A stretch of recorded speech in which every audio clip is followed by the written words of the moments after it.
From Sophie Cunningham's violent assault that sparked nationwide outrage. Sheldon going coast to coast. And here we got another break here as J.C. Sheldon goes right after Sophie Cunningham. That's a flagrant foul. It's a hard foul. You could say it's a play on the ball, but... To the LA Sparks brawl that shocked the basketball world. In this video, we're exposing the darkest WNBA moments that should have been censored from television. The Sparks Shock Brawl, 2008.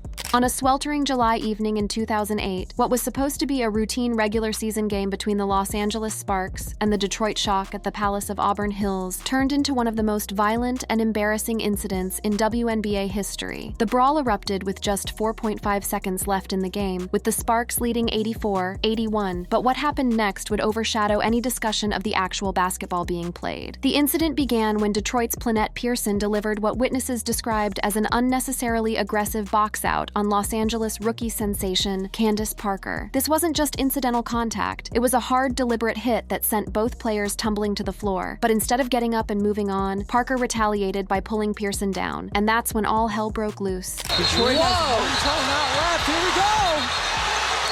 Okay, this is absolutely inexcusable. I got you. Oh, stop. Go to the bench. Whoa. As both players attempted to throw punches at each other, benches emptied, and what had been a basketball game transformed into something more resembling a street fight. The situation reached its most shocking point when Detroit assistant coach Rick Mahorn, a former NBA enforcer known for his physical style of play, became involved in the altercation. In his attempt to separate the fighting players, Mahorn pushed WNBA legend Lisa Leslie, causing her to crash backwards onto the court. Rick Mahorn pushed away Lisa Leslie, who fell backwards onto the court, and then Milton Jones hit Mahorn in the back. Yeah, there's going to be some suspensions and some fines, and there should be. This is inexcusable behavior. Absolutely no place in the game for this. The sight of Lisa Leslie, one of the most respected players in WNBA history, being knocked to the ground by a male coach was perhaps the most shocking moment of the entire incident. Delisha Milton Jones, witnessing her teammates' treatment, immediately retaliated by punching Mahorn in the back, further escalating the chaos. But the violence didn't stop there. As officials struggled to restore order, more players became involved in the melee. Perhaps most tragically, Cheryl Ford, who was trying to play peacemaker and restore calm to the situation, suffered a season-ending ACL injury while attempting to restrain Pearson. The irony was heartbreaking. The player who was trying to prevent further violence became the most seriously injured person in the entire incident. See, Ford is trying to play peacemaker, and that's when she went down, trying to contain Plannette Pearson. The aftermath of this brawl was swift and severe. The WNBA suspended 11 players and 1 coach, with Pearson receiving the harshest penalty of a 4-game suspension. Mahorn was suspended for 2 games, while multiple other players received 1 2-game suspensions. The league's response was clear. This type of behavior would not be tolerated in professional women's basketball. What made this incident particularly damaging was its timing and visibility. The game was being broadcast on national television, meaning thousands of viewers witnessed the violence live. The incident was immediately dubbed Malice at the Palace 2, drawing uncomfortable comparisons to the infamous 2004 NBA brawl between the Detroit Pistons and Indiana Pacers that had occurred at the same venue. But believe it or not, that wasn't the first time things got way out of hand in the WNBA. Let's rewind to 1997, when a league legend did something no one saw coming. Nancy Lieberman's chokehold controversy, 1997. In the very first season of the WNBA, when the league was still finding its identity and trying to establish itself as a legitimate professional sports organization, one of its most celebrated pioneers created a moment that would haunt the league's early days. Nancy Lieberman Klein, playing for the Phoenix Mercury at the remarkable age of 39, put opponent Jamila Weidman in a chokehold during a game, creating one of the most shocking and inappropriate incidents in the league's inaugural season. Nancy Lieberman was not just any player. She was a basketball legend who had broken barriers throughout her career. She had been a 2-time Olympian, had played professionally in men's leagues, and was considered one of the most important figures in women's basketball history. Her presence in the WNBA's first season was seen as a major coup for the league, bringing credibility and star power to the new organization. 2-time Olympian in 1980 and played 17 years in many leagues, including a men's professional league. I was sitting in my house in Dallas in 1986. I get a phone call from a guy, Andy Ekman, and he says, you know, I'm with the Springfield Fame, and we would like you to come play for us. And I'm like, the men's league? And he said, yes. But on this particular day in 1997, Lieberman's aggressive style crossed a line that should never be crossed in professional basketball. The chokehold incident occurred during what was already a physical game, but Lieberman's actions went far beyond acceptable competitive play. The image of a veteran player literally choking an opponent was shocking to fans who had tuned in to watch skilled basketball, not something that resembled a mixed martial arts fight. The incident was particularly damaging because it occurred during the WNBA's first season, when the league was desperately trying to establish its credibility and attract viewers. WNBA was competing for attention in a crowded sports landscape, and every game was an opportunity to showcase the skill and professionalism of women's basketball. Instead, this incident provided ammunition for critics who might question whether women's professional basketball could maintain the same level of discipline and sportsmanship as other professional sports. What made this incident even more troubling was that it involved Nancy Lieberman, who was supposed to be a role model and ambassador for the sport. Here was a player who had overcome tremendous obstacles to reach the pinnacle of women's basketball, someone who had fought for opportunities and respect throughout her career. Yet in this moment, she resorted to violence that had no place in professional sports. Lieberman's later success in the league, including her remarkable return to play at age 50, makes this early incident even more perplexing. We didn't know when I was going to play. I'm sitting there in a restaurant and we see the brawl with the Sparks in Detroit. Whoa! Timeout left. Here we go! Okay, this is absolutely inexcusable. Go to the bench! Go to the bench! And like that night, I get a call from Bill. He goes, "Well, I have a few roster spots that have opened up." I said, "Yeah, I saw the fight." This quote, referring to the 2008 Sparks Shock Brawl, shows how violence in the WNBA created unexpected opportunities, but also demonstrates the lasting impact these incidents had on the league's roster decisions and public perception. But Lieberman wasn't the only one who took things too far. Another early moment, though less documented, still lives on for all the wrong reasons, and not because of great basketball.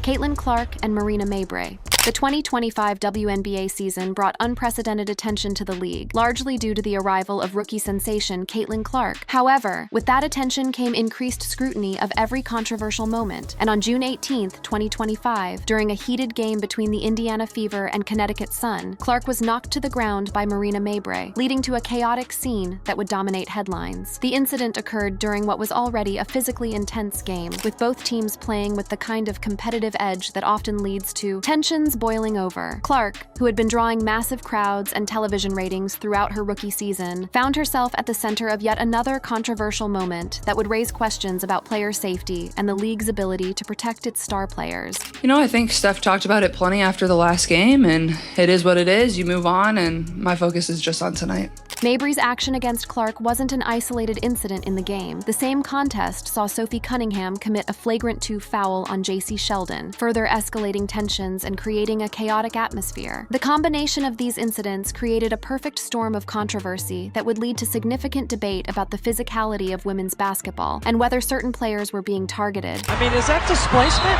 I think it is. Oh, and Marina Mabrey's going to get ejected. The aftermath of these incidents was swift and comprehensive. The WNBA upgraded several fouls to flagrant status and issued fines to both Mabrey and Cunningham. However, the league's response did little to quell the growing controversy surrounding the treatment of Clark and other star players. Indiana Fever coach Stephanie White was particularly vocal in her criticism of the officiating, noting the lack of control by officials throughout the game. Her comments reflected a broader concern that the league wasn't doing enough to protect players from unnecessary physical contact that went beyond competitive play. The incident with Mabrey was particularly problematic because it involved Clark, who had become the face of the WNBA's resurgence in popularity. Clark's presence in the league had brought unprecedented attention and revenue to the WNBA, making her protection not just a matter of player safety, but also of business necessity. Any injury to Clark could have potentially devastating effects on the league's newfound momentum and popularity. The physicality of the game and the subsequent chaos created by multiple flagrant fouls made this a moment that could be considered too intense for general broadcast audiences. The combination of Clark being knocked down, Cunningham's violent foul on Sheldon, and the general atmosphere of the game created a spectacle that was more about physical confrontation than basketball skill. But not every controversial moment came with fists or fouls. Some came with a kiss, and it still left everyone stunned. Diana Taurasi and Simone Augustus. In the world of professional sports, sometimes the most memorable moments aren't the spectacular plays or game-winning shots, but rather the unexpected human interactions that capture the public's attention. On September 26, 2013, during Game 1 of the Western Conference Finals between the Phoenix Mercury and Minnesota Lynx, Diana Taurasi and Simone Augustus created one of the most talked-about moments in WNBA history, and it had nothing to do with basketball. The incident occurred during what was already a heated playoff game, with both teams fighting for a crucial victory in the postseason. Taurasi and Augustus, both superstars in their own right, had been engaged in the kind of competitive back and forth that makes playoff basketball so compelling. However, their interaction took an unexpected turn that would dominate sports headlines for days. See what happened here. They've been playing against each other since they were 10 and 12 years old.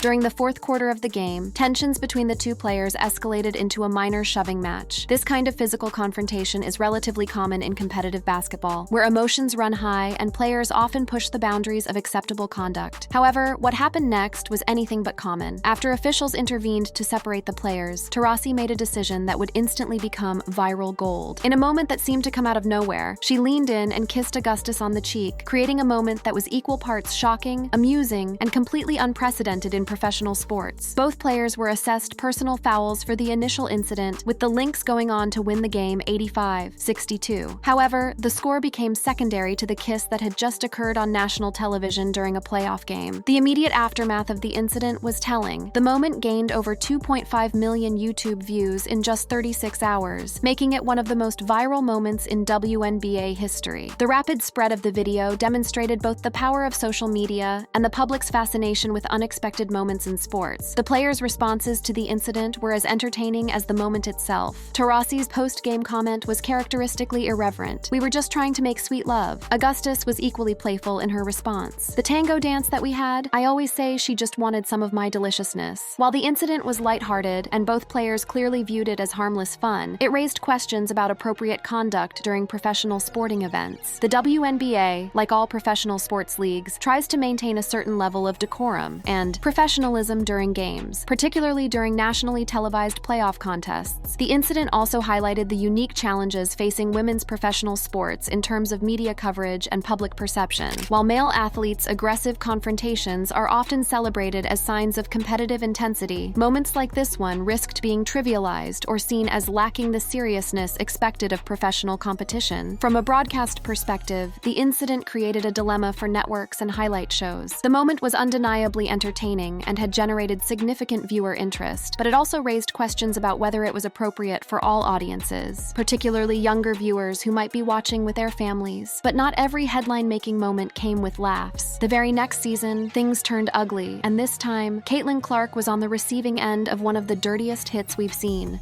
Chennedy Carter's brutal foul on Caitlin Clark. The 2024 WNBA season was marked by intense scrutiny of rookie sensation Caitlin Clark, whose arrival in the league brought unprecedented attention and coverage to women's professional basketball. However, with that attention came increased focus on every controversial moment involving the Iowa superstar. And on June 1st, 2024, during a game between the Chicago Sky and Indiana Fever, Chennedy Carter delivered a foul that would become one of the most debated moments of the season. The incident occurred during what was already a physically intense game, with both teams playing with the kind of competitive edge that often characterizes matchups involving high-profile players. However, what Carter did to Clark went far beyond typical basketball contact and entered territory that many observers felt was completely inappropriate for professional basketball. Now with 12 points off the bench,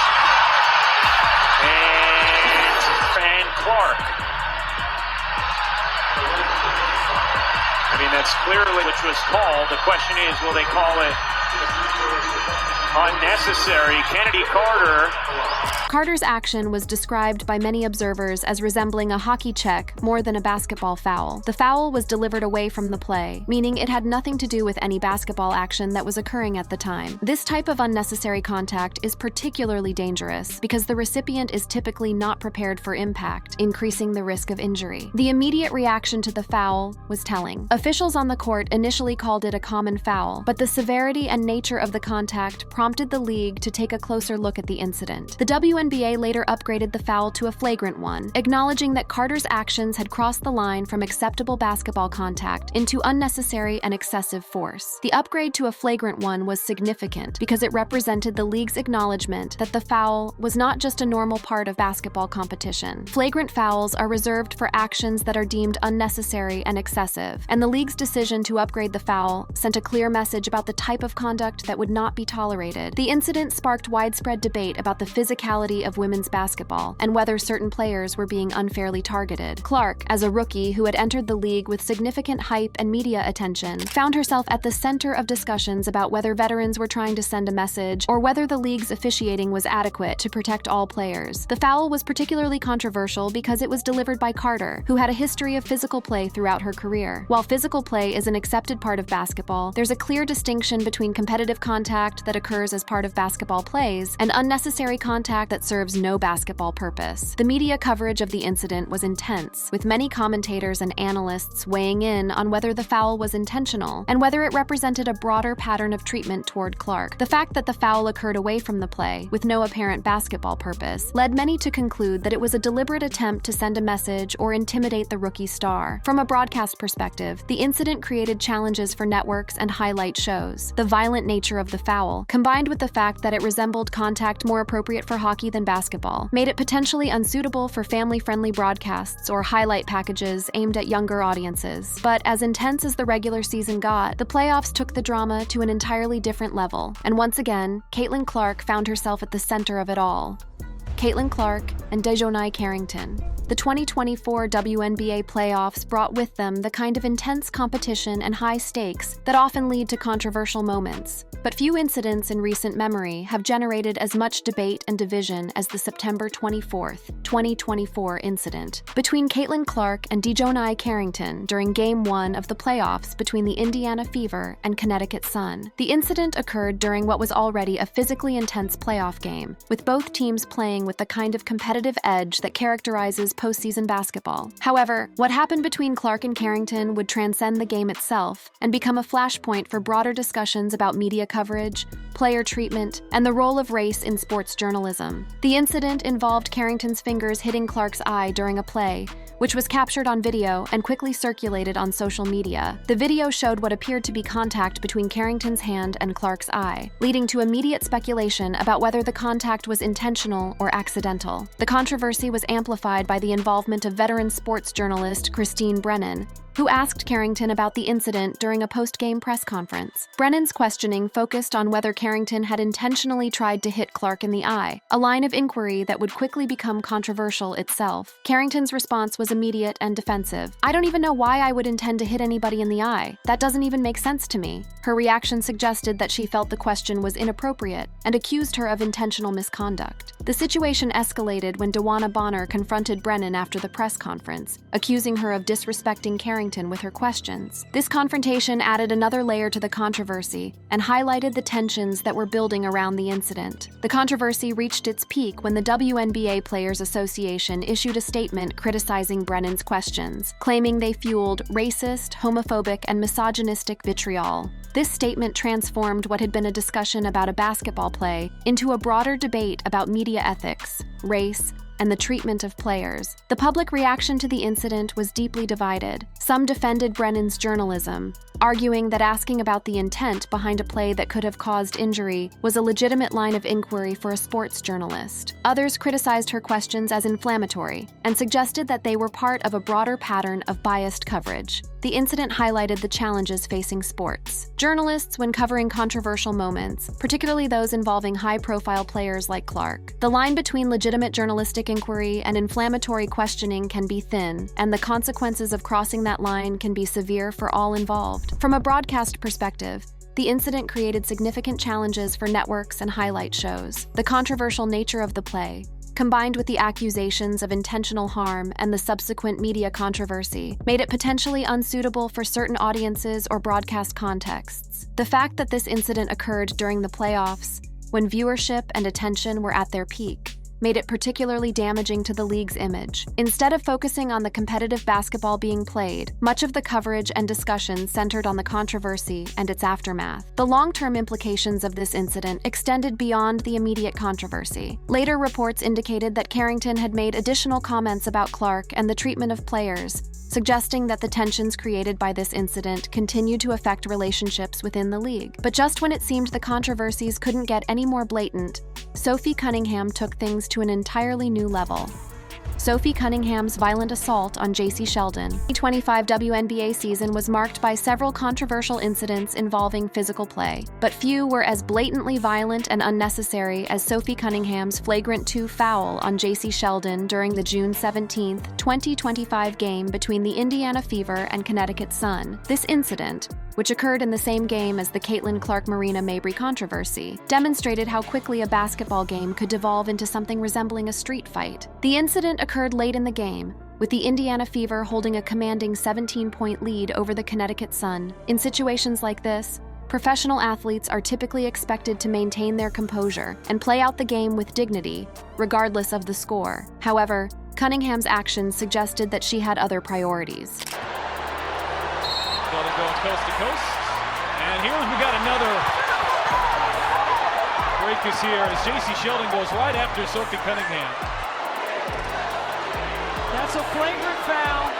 It's a hard foul. You could say it's a play on the ball, but the foul involved Cunningham pulling Sheldon down by the head in what appeared to be retaliation for Sheldon's earlier contact with Clark. This type of contact is particularly dangerous because it targets the head and neck area, where injuries can be severe and potentially career-threatening. The immediate aftermath of the foul was chaotic, with both Cunningham and Sheldon being ejected from the game, along with Lindsay Allen, who also became involved in the incident. The fact that multiple players were ejected from the game highlighted the severity of the situation and the officials' recognition that the incident had crossed the line from acceptable basketball contact into violence. The league's response to Cunningham's actions was swift and decisive. The WNBA upgraded the foul to a flagrant 2, the most serious category of flagrant foul, and issued fines to Cunningham. The flagrant 2 designation is reserved for the most egregious acts of unsportsmanlike conduct and typically results in automatic ejection from the game. The reaction from coaches and players was immediate and critical. Connecticut Sun coach Rachid Mezion called the foul stupid and disrespectful, language that is rarely used by coaches when discussing their own players' actions. The fact that Cunningham's own coach was willing to publicly criticize her actions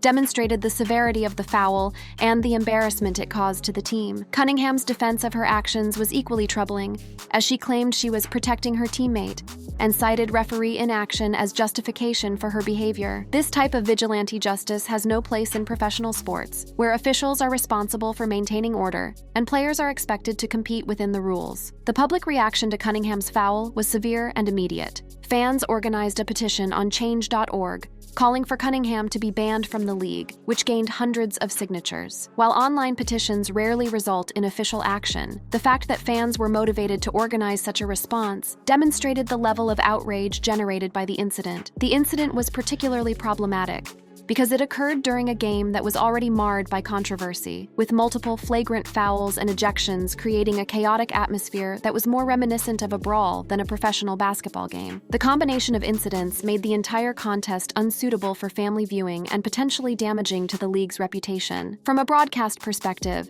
Cunningham's foul represented exactly the type of moment that networks and highlight shows struggle to handle appropriately. The violent nature of the foul, combined with the fact that it was committed against a defenseless player, made it potentially unsuitable for replay or inclusion in highlight packages. Thank you for watching. If you enjoyed watching this video, click on one of the boxes playing on your screen to watch more similar content. The Rashonda Gray-Alyssa Thomas incident. During a 2022 regular season game between the Los Angeles Sparks and Connecticut Sun, a shocking incident occurred that resulted in visible blood and injury. Rashonda Gray, playing as a forward for the Sparks, delivered what appeared to be a hard elbow to Alyssa Thomas of the Connecticut Sun, creating a moment so graphic that it warranted mature content warnings when shared online. The severity of the incident is captured in the game commentary, where announcers immediately shifted from routine play analysis analysis to concern. What made this incident particularly disturbing was not just the contact itself, but the aftermath. The collision resulted in a bloody injury to Thomas, described in online discussions as ripping skulls open, indicating the significant violence that occurred. The play-by-play commentary reveals the escalating nature of the situation. While the outcome was undeniably graphic, there remains debate about the intent behind Gray's actions. The broadcast commentary suggests it may have been incidental. Some observers speculated that Gray was simply trying to break her fall, but the violent outcome remained unchanged. This moment represents exactly the type of incident that broadcasting standards typically flag for censorship: graphic violence resulting in visible injury that could be inappropriate for all audiences, particularly children watching live sports. The immediate availability of footage with mature content warnings demonstrates how the sporting community recognized its graphic nature, making it a prime example of a WNBA moment that should have been censored from live broadcasts. Thank you for watching. If you enjoyed watching this video, click on one of the boxes playing on your screen to watch more similar content.